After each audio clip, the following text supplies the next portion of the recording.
Hello everyone, I just wanted to start this video by apologizing if my voice sounds a little bit more croaky than usual. I've had a bit of a cough this week and I've put off recording this for about as long as I possibly can, but I think this is about as good as my voice is going to get before I start running out of time and pushing into the time that I need to edit this video. Moving on. When I sat down to consider which constellation to start this series with, I considered a couple of other options, but none of them could match Orion for being the best starting point. Orion almost touches the ecliptic, the line the sun travels along, so it's visible pretty much everywhere on Earth. It has one of the most famous deep space objects, the Orion Nebula, which is bright enough and close enough to be visible to the naked eye. And it's arguably the easiest constellation to identify, or at the very least, the easiest to identify out of the constellations that are visible in both hemispheres. Now that last point was really important for me in picking a constellation for this video, because, as I'm sure you've already seen from the title, I'm going to give you a brief guide on star hopping. You might be wondering at this point, what the heck is star hopping? Basically, it's using bright, easy-to-identify stars, like those in Orion's belt, to direct yourself to harder-to-find stars and other objects. And I want to clarify that this is just an introduction to the technique because I'm going to reference it in the future, and I'm not going to sit here and list how to find every single major star. So let's turn our attention back to Orion, or at least this picture of Orion on a star chart. When you look at a star chart or a star-finding app, the constellations will be clearly marked out for your convenience. But in the sky it's usually not that simple, especially when the sun's out. However, if it's a clear night and Orion's out, you should be able to spot the 3 stars that form Orion's belt without even trying. And by comparing what you see in the sky with your handy-dandy star chart, you should be able to pretty easily figure out that that blurry patch of stars right nearby the belt is in fact Orion's sword. So let's use these stars as a really basic example on how to locate Betelgeuse. That is assuming it's still there by the time you watch this. Anyway, if we start with Orion's sword, we can draw a line to the closest star on Orion's belt, Alnitak. And if we keep extending that line, eventually we approach a bright red star and BAM! We found Betelgeuse. And these same 3 steps can be used to find any star. 1. Find an easy to identify group of stars. 2. Draw a line between 2 of the stars. 3. Extend the line to find the 3rd star. But the more you get into the habit of looking at the night sky and finding particular stars, the easier it will be for you to find those stars, and you won't have to go through the process of star hopping every single time to find them. With that over, let's talk about Orion itself. Orion is named after a mythological Greek hunter who is, rather unfortunately, one of the less well-developed characters from Greek mythology, so there isn't really much noteworthy about him other than the fact that Scorpio is a constellation named after a scorpion that he supposedly hunted. But this is why the constellation has so many asterisms like the belt, the sword, and the shield.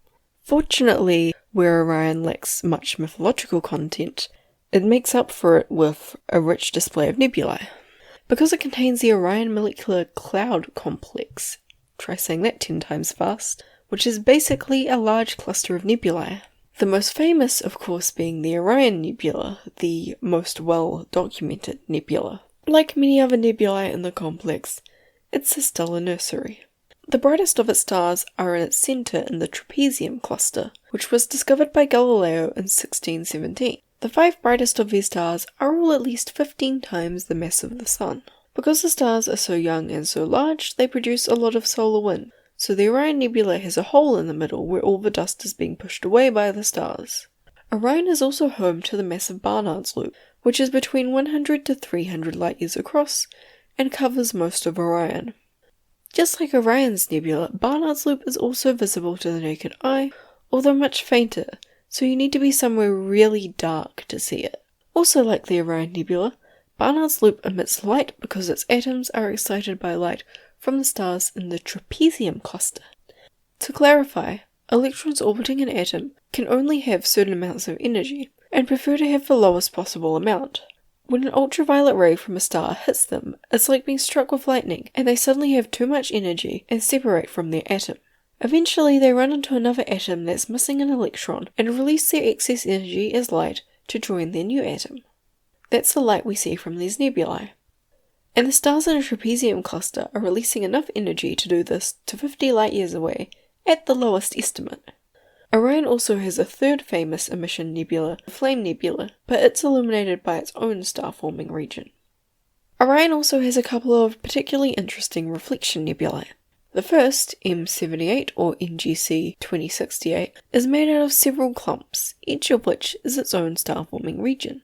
This excellently demonstrates how stars form like snowballs, gradually gaining the ability to draw more matter in as they get larger. The second is NGC 1999. That bright spot is actually a star system whose main star has an incredibly strong magnetic field that rotates in just over 4 days. Oh, and that black part in the middle? That's not a hole.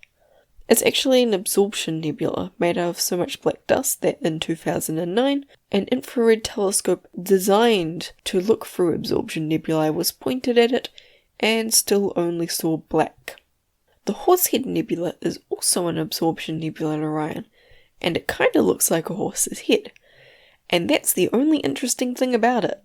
However, that bright spot just below it, while lacking the appeal of looking vaguely like a horse's head, is actually much more interesting. It's NGC 2023 and is one of the largest reflection nebulae at 4 light years in diameter. And lastly, I'd like to talk about what I consider the two most interesting objects I discovered while researching this video. Those are HH1 and HH2, HH standing for herbig-haro object. As you might guess from their names, they were the first two herbig-haro objects ever confirmed to exist. Basically, they're a special kind of emission nebulae, where instead of being excited by ultraviolet light, the atoms are excited by jets of solar wind from newborn stars. And that's a quick overview of some of the more interesting and noteworthy nebulae belonging to Orion. Hopefully you found them as interesting as I did. And if you did, I hope you join me again in 2 weeks for my next video on Centaurus.